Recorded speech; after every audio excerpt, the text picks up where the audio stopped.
On this episode of Newt's World, in 2007, Texas was faced with a crisis of overcrowded prisons and a projected $2 billion demand to remedy this problem.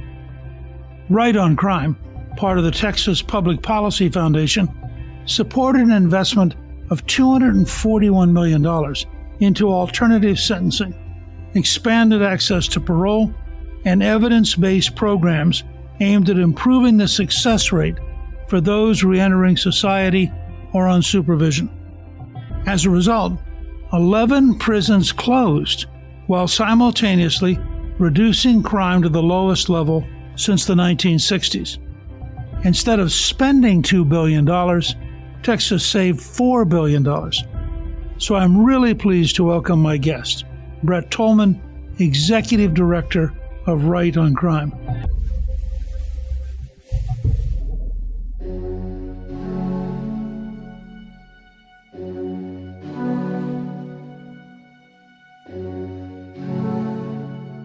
Brett, welcome, and thank you for joining me on Newt's World. Thank you, Mr. Speaker. Great to be with you. Before we get into Right on Crime, you've actually had a very interesting legal career. Could you walk us kind of through all the different things you've done?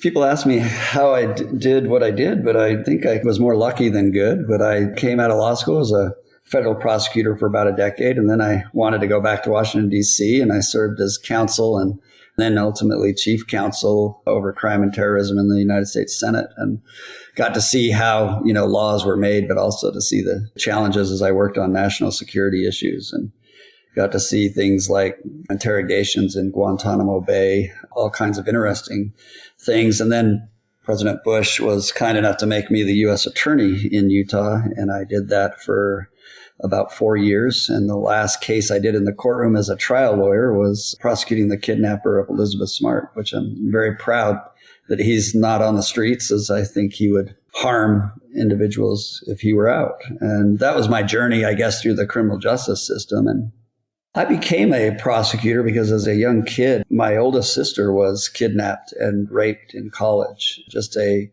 devastating moment for our family. And I'm happy to say that she's doing terrific today and a wonderful mother. And what a traumatic thing. And I think that inspired me to be a prosecutor. And I was going to try to find bad guys and put them in jail. But here I am now, 25 years in the criminal justice system, and I'm actually fighting for changes in the criminal justice system because we have done a poor job. Our recidivism rate is 70+% still. And that to me is a measure of failure in any corporate or government standard we might apply. Well, can you talk about the federal supervised release program? It's really fascinating to me that you take, for example, in the federal system, every individual that gets out of prison is supervised for roughly 5 years.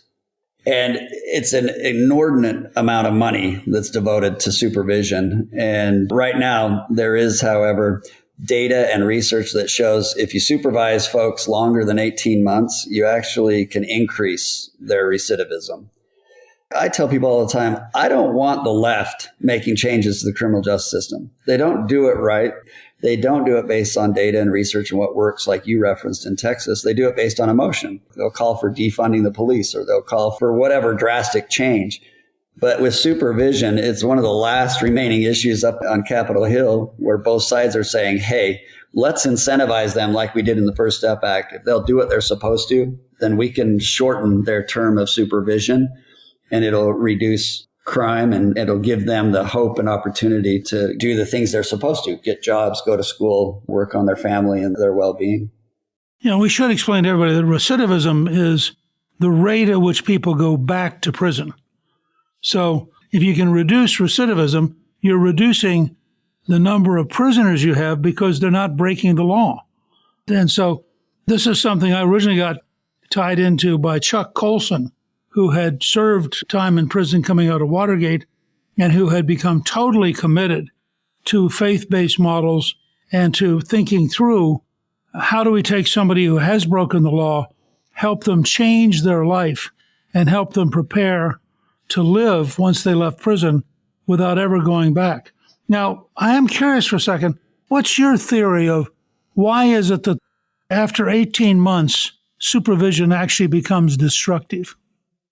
I think it's a number of factors, but it really boils down to two things. One, the likelihood of minor infractions increases. And when I say minor, when you're on supervision, you have to check in with your supervising agent. You have certain things you can and can't do. You can't travel out of your jurisdictions. All of those things can cause a violation to occur.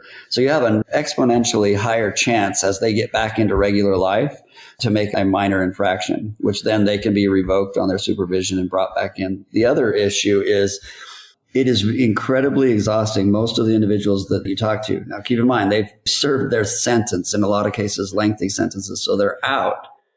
This supervision is so long that it causes quite the discouragement and frustration, and they're always constantly feeling like people are looking over their shoulders. It's conservative states who have taught us this.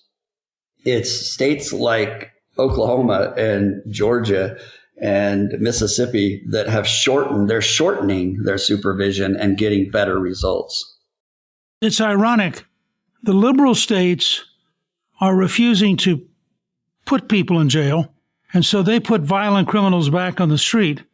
The conservative states put people in jail, but then if they behave correctly, they get them out of jail. It's the opposite of what you would think. And it turns out that the liberal approach to not pay attention to criminals like New York, to have no bail, to allow people back on the street for the 25th or 30th time, that model doesn't work. But a model that says we are going to lock you up, you are going to serve your time, but then we're going to help you re-enter society seems to have a pretty dramatically different effect. Yeah. And Mr. Speaker, I could not say it better. I think your voice is so important on this, but you and others who understand that there's a role of redemption in the criminal justice system that's been lost in a lot of areas, and especially lost in our blue left, liberal cities. They believe there should not be any accountability. And so if there's no accountability, you never have to think about redemption. But there should be accountability, and people should be on notice that we don't allow lawbreakers in this country, but we will provide you to move beyond your worst day or your worst decisions if you'll apply yourself. And we give them opportunities. If you don't give them those opportunities, then there's no redemption. And I'm fascinated by things like Boston right now. In Boston, they've only had 2 homicides. That is such a large major city. It's 82% down from where it was just a couple of years ago. What seems to have done that? I've been digging into it, and they're taking a faith-based approach. They're using members of the community and faith-based membership to actually intervene with their juveniles, to step in, let them know they know about some crimes that they've committed, and if they don't change their ways, then they will pursue them. And so they're almost giving them a form of redemption prior to, and they're noticing that these crimes are going down. I contrast that to what we see in New York and Chicago and other areas where they don't want to arrest anyone. And I think to myself, that truly is the definition of insanity at play right before our eyes. They're doing the same thing that they've been doing, and they're expecting different results. The violence is rising, and they're not redeeming any of their youth. I campaigned with Giuliani back when he ran for mayor, and he took a city which had an enormous murder rate and lowered it every single year, and ultimately created one of the safest cities in the world. And we knew how to do it. Mayor Bloomberg came along, sustained the Giuliani policies. They continued to work. The murder rate continued to decline. And then liberals took over. And within 3 years, they had gotten rid of every single thing which worked.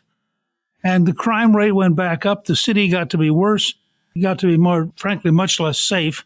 It's sort of like you try to teach children, it's okay to touch the stove once, but you ought to learn that it's hot. And these folks, they don't seem capable of learning. I think that's a perfect historical reference that is really tragic. And so much credit is deserved by Mayor Giuliani. And he was a former U.S. attorney, and he was a federal prosecutor. And there's many of us out there that have realized we want to be tough on crime. We should be tough on crime as a country. But if that doesn't mean lowering your crime rates and reducing your recidivism, then you're not really tough on crime. To me, it's another chapter of the weaponization of our justice system, what's happening in these liberal cities. Because what they're saying is, because it's politically expedient, I'm going to send out a message to my community, for example, in San Francisco, we're not going to prosecute these certain types of crimes. And once they send that out, boom, all of a sudden, massive rise in those types of crimes. And the population is getting tired of it. The people that it hurts the most, though, are our minority communities, our poorer communities. And that, to me, is the weaponization of the justice system on a macro level across this country that I sure hope that we're going to reverse. And I'm starting to see some reversals because even some on the left are saying, hey, this is outrageous. We need to stop it. When the really radical Marxist district attorney in San Francisco became unacceptable, they recalled him with over 60% of the vote. You could never have imagined that happening in San Francisco. Yeah, that's exactly right. I wish it would happen a few more places. I agree.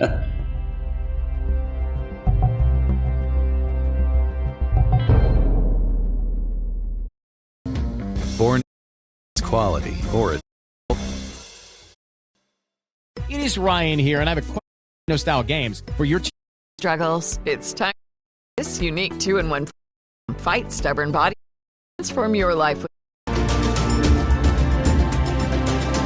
The federal system still has some significant problems in having a system of supervision that isn't working and is actually increasing the rate of people going back to jail.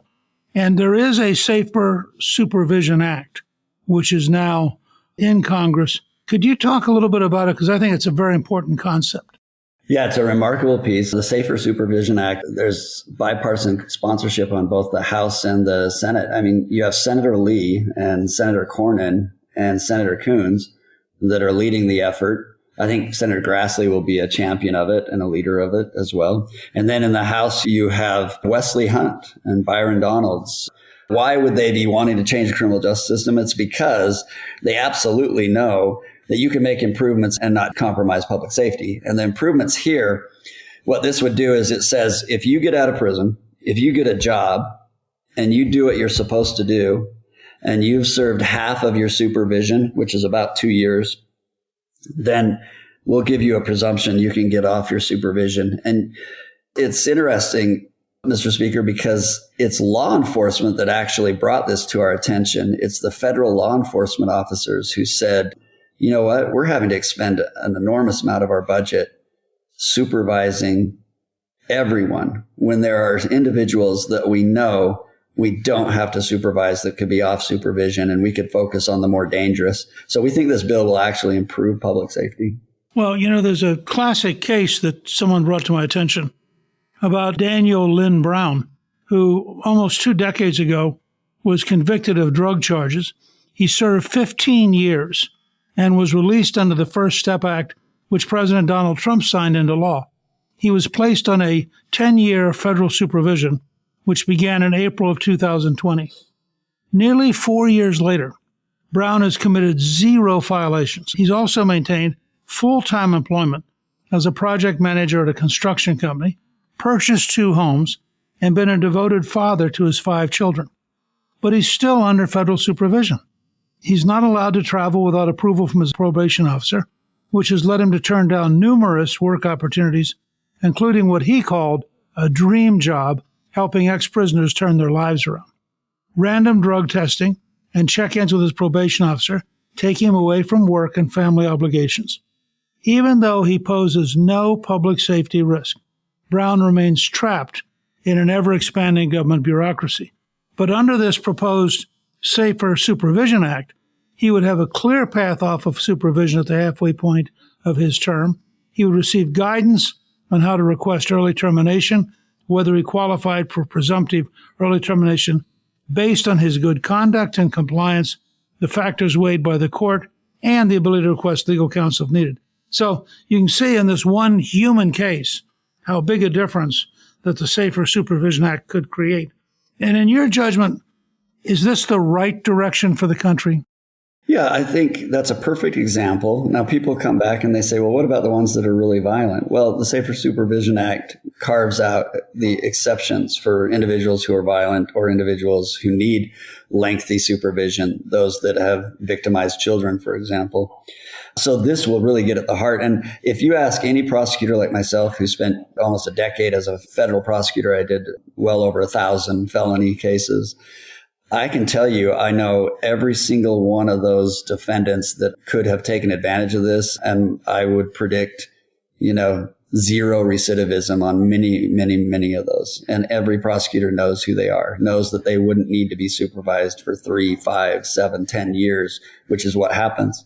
So it is the right direction because, and the First Step Act proved it, those that have been receiving programming under the First Step Act, the federal recidivism statistic right now, general statistic, is 46% recidivism rate in the federal system.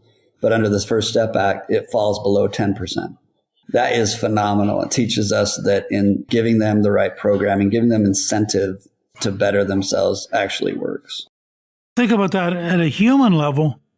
Not only is this saving money for the taxpayer, but that's an enormous number of people who are reacquiring the right to be a free American in a way that is healthy for the whole country. And I think that out of that whole long-term effort, that Right on Crime really emerged as a national campaign of the Texas Public Policy Foundation. Can you take just a minute first and tell us about the Texas Public Policy Foundation, which I've worked with for, I think, 2 decades and is an astonishing institution in general? And then let's talk a little bit about Right on Crime.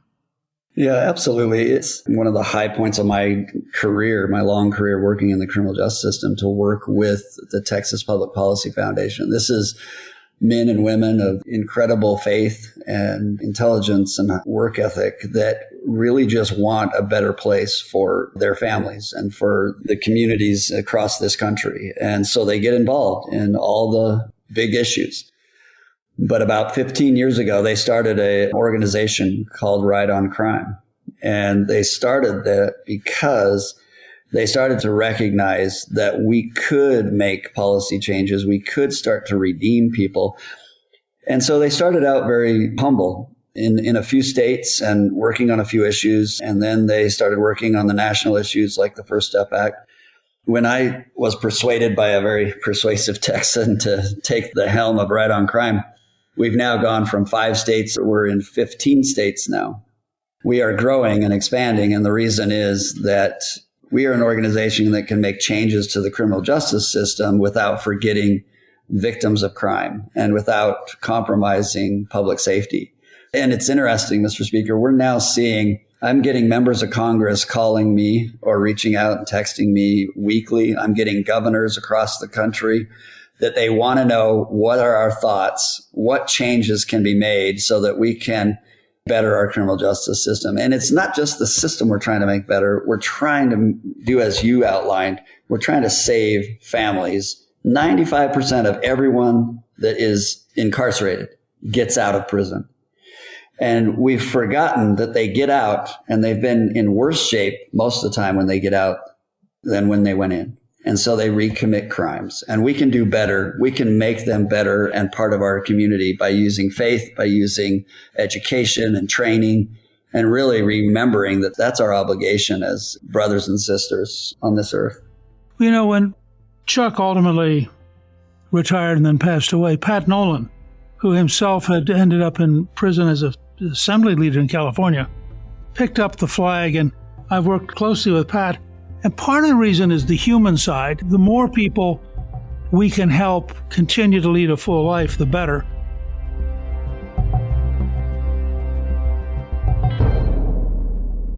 Be compromising it. And there is New York. Ratings and product reviews covered. Go to Tire Rack. Fraud before. Am I doing enough to keep up? Anticipate whatever's next.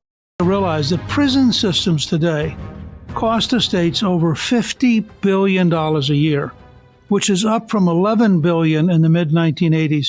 Prisons have been the second fastest growing area of state budgets, trailing only Medicaid, and consumes 1 in every 14 general fund dollars. So there's both a practical taxpayer conservative reason to do this, and there's an extraordinarily powerful human reason to do this. And I think that it's really important for us to recognize both sides of that. And I think that the kind of things that you're doing really make the case for a conservative criminal justice reform. And thank you for that and pointing out we have so much work to do. But think about this. 1 in 3 Americans has a criminal record now. That's 1 in 3 have a criminal record. You know, we went from during the Reagan years, there were roughly 4,000 to 5,000 criminal statutes. There's now well over 300,000 criminal statutes and regulations with criminal penalties. And so we give all this money to the criminal justice system, and there is no accountability and virtually no transparency. We need to start holding our criminal justice system accountable so that we can save the fabrics of our community, these individuals. And if we're getting 1 in 3 right now with criminal history, that means we need to do better. We can do better, and I want conservatives to lead on it. I had worked with Pat Nolan and with Van Jones, and we organized in the Obama years a national conference on criminal justice reform. And to my delight, my home state governor from Georgia, Governor Nathan Deal, gave the keynote address. His son had become a drug judge in Georgia. And from his experience in the courts, he said to his father, we're going about this the wrong way. We're taking people who could be saved and who could spend the rest of their life as good citizens, taking care of their family, working, being taxpayers, and the way we mishandle it, we are now turning them into being isolated from the society and having no future and being a constant drain on the taxpayer while breaking up their ability to take care of and relate to their family. And I was so proud of Nathan Deal for this speech, which I am sure, from the standpoint of a typical national liberal, was a great shock, because here you had this very solid conservative Georgia Republican making the case for compassion, for an intelligent approach, for real reform. And I think that's how we have to approach this. And I think that one of the reasons I was so excited to have you join me to talk about this is that I think that right on crime is one of the most important from a human standpoint. The number of lives you will help save is so dramatic that it's really a big deal. That people need to realize that they should contact their House and Senate member and should encourage them to be actively involved and to help pass the Safer Supervision Act. But in addition, they should check in with their state legislators and with their governor and see how their state is dealing with prisoners as they get out and whether we are maximizing the chance for them to have good lives or we are, in fact, putting ourselves in a position where they're going to go right back to jail and continue to be a burden on society. So I think what you're doing is really, really important. And I think it's a very important topic for all Americans to be involved in. Well, thank you, Mr. Speaker. I couldn't have said it better. And I loved watching, your powerful voice and your thoughts on it. And it really takes leaders like yourselves. And, I remember Doug Collins and some of the effort that he made. And I now look at Governor Stitt in Oklahoma, who said, we're going to make changes and we're going to fix this broken criminal justice system. And that to me is heartening because we can comfort ourselves. The politicians, legislators can comfort themselves and pass longer mandatory minimums and think that they're doing something. But in reality, they're not reducing crime. They're not reducing recidivism, and they're certainly not redeeming members of our community. And so let's do that. Let's let the conservatives lead so we don't have bad policies like no bail and no prosecution, prosecutors out there. Let's punish criminals, but let's also save human beings. Well, and if people come to your site, rightoncrime.com, learn what you're doing, they can learn about the kind of practical, common sense, proven to work reforms that they can then take to their state, make sure that their state gets in line too. And we could, over the next few years, have a genuine revolution that saves lives, saves families, gives us healthy citizens who've learned their lesson and who are committed to spending the rest of their life being a part of our community in a way that is so much better than the kind of prison-centric model that we currently have. That's exactly right. I hope they will come to the website, rightoncrime.com, and they'll start to see that sometimes it doesn't have to be monumental. It doesn't have to be a First Step Act that gets passed. In one jurisdiction, we simply got the prisons to change one simple policy, and that was to allow individuals that are incarcerated longer phone privileges to talk to their family. It started to reduce recidivism immediately. So sometimes it's the simplest changes that can be made that can improve it. And that's what we look for, is good, solid, conservative best practices that are proven to help the criminal justice system improve. At Right on Crime, you have 14 policy analysts, researchers, and legal experts who are working on these things. And you've actually been active already in 38 states. So people can turn to you as a real resource in helping them ensure that their state does the right thing by their citizens and the right thing both for safety and for reintegrating people back to have a full life. Yep, perfectly said. Brett, I want to thank you for joining me. The work you and your team at Right on Crime are doing is really amazing. And I want to encourage our listeners to learn more about Right on Crime and your efforts by visiting your website at rightoncrime.com. Thank you, Mr. Speaker. Thank you to my guest, Brett Tolman. You can learn more about his organization, Right on Crime, on our show page at newtsworld.com.